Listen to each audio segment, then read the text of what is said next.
Tama kayo, mali ako. I'm not your doctor. Do what works for you. Happy, healthy guys.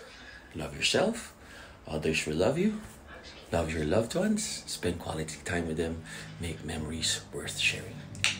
Alam niyo guys, dapat skipping the gym and eating healthy should be illegal. Dapat ikulong yung mga taong ganyan. Bakit? Eh, di ba, mag-aanak ka, may asawa ka, tapos hindi mo alagaan yung health mo, maaga kang papanaw, wala na silang magulang, wala nang partner yung asawa mo. Di ba? Kung mahal mo, kung di mo mahal sarili mo, mahal mo naman siguro anak mo o partner mo, di ba? Yung asawa mo. So, dapat alagaan natin yung sarili natin. Hindi nabibili. Walang pwedeng bayaran para magka-workout, para magka-abs, mag-burn yung belly fat.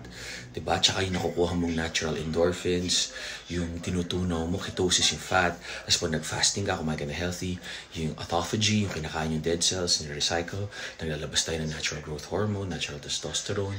We live longer, diba? We feel happier, more positive. Kaya positive yung mga sinasabi natin, hindi tayo hater. Tama kayo, mali ako, not your doctor. Do what works for you. Happy, healthy guys. God bless.